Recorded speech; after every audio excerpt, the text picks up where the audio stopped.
this for some time in the way of virtue, and have persevered in meditation and prayer, whereby, through the sweetness and pleasure that they have found therein, they have lost their love of the things of the world, and have gained some degree of spiritual strength in God. This has enabled them to some extent to refrain from creature desires, so that for God's sake they are now able to suffer a light burden and a little aridity without turning back to a time which they found more pleasant. When they are going about these spiritual exercises with the greatest delight and pleasure, and when they believe that the sun of divine favor is shining most brightly upon them, God turns all this light of theirs into darkness, and shuts against them the door and the source of the sweet spiritual water, which they were tasting in God whensoever and for as long as they desired. For as they were weak and tender, there was no door closed to them, as St. John says in the Apocalypse, chapter 3, verse 8. And thus he leaves them so completely in the dark, that they know not whither to go with their sensible imagination and meditation.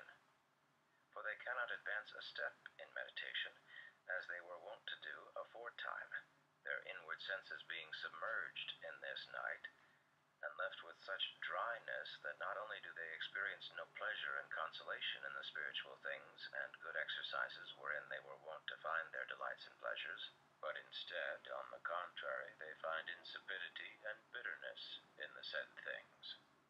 For as I have said, God now sees that they have grown a little, and are becoming strong enough to lay aside their swaddling clothes, and be taken from the gentle breast.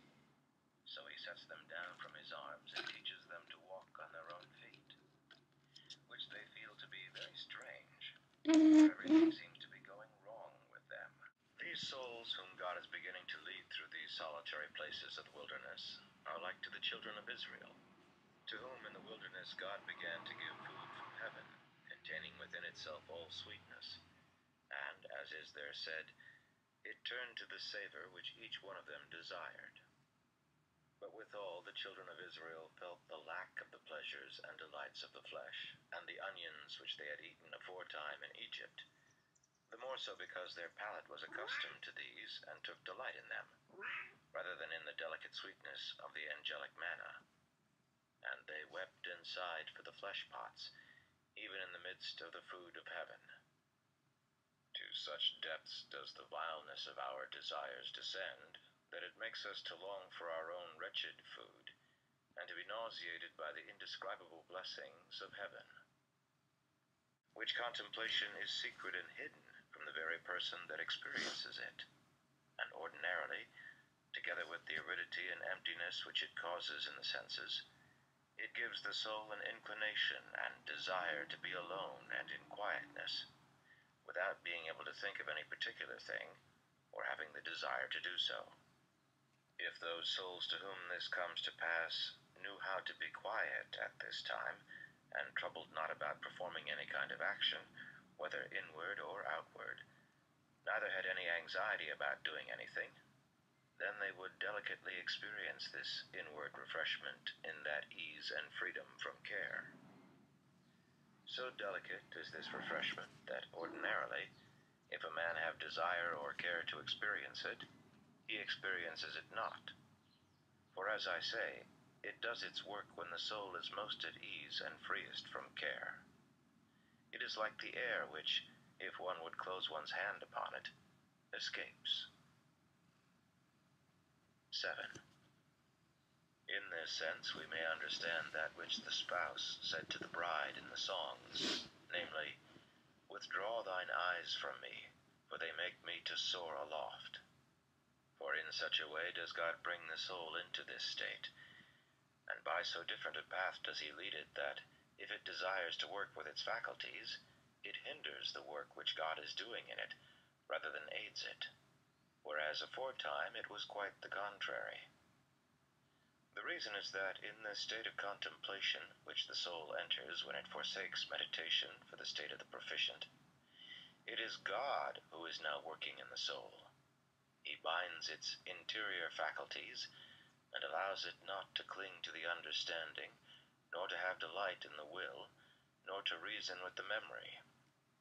For anything that the soul can do of its own accord at this time serves only, as we have said, to hinder inward peace and the work which God is accomplishing in the spirit by means of that aridity of sense. At times they have these aridities, at others they have them not. At times they cannot meditate, at others they can. For God sets them in this night only to prove them, and to humble them, and to reform their desires, so that they go not nurturing in themselves a sinful gluttony in spiritual things. He sets them not there in order to lead them in the way of the Spirit, which is this contemplation. Oh, fuck.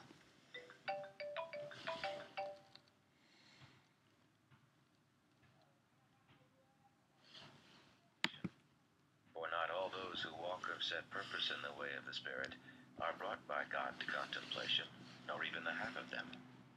Why? He best knows.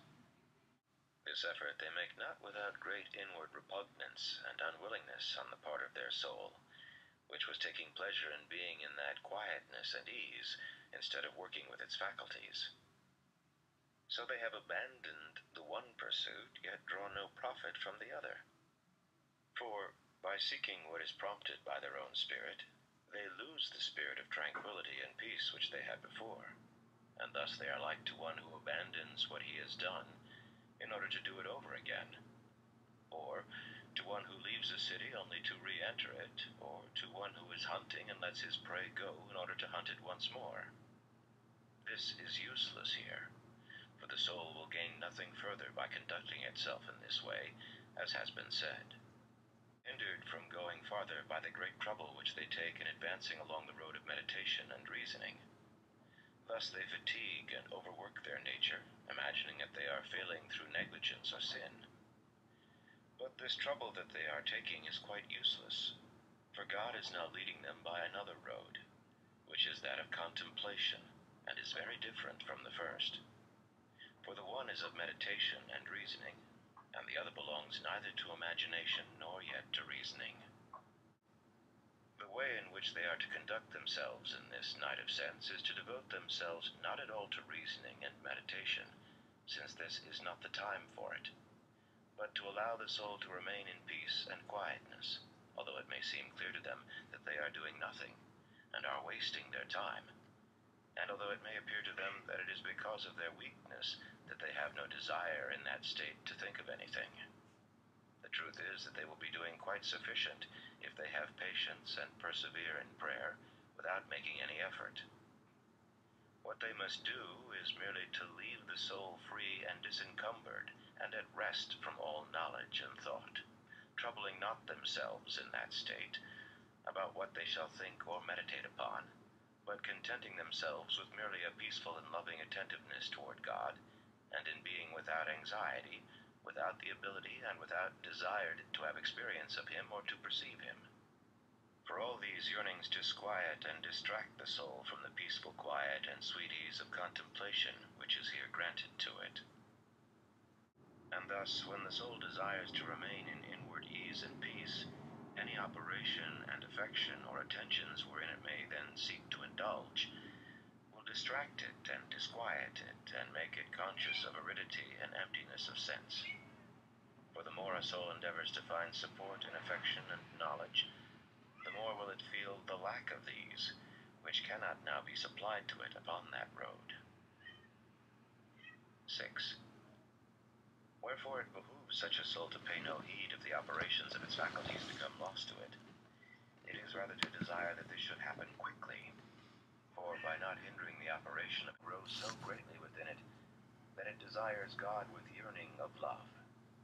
Even as David, when he was in this dark night, said of himself in these words, namely, because my heart was enkindled, that is to say, in love of contemplation, my reins also were changed, that is, my desires for sensual affections were changed, namely from the way of sense to the way of the Spirit, which is the aridity and cessation from all these things whereof we are speaking.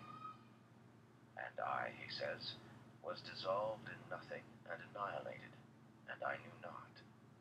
For, as we have said, Without knowing the way whereby it goes, the soul finds itself annihilated with respect to all things above and below, which were accustomed to please it.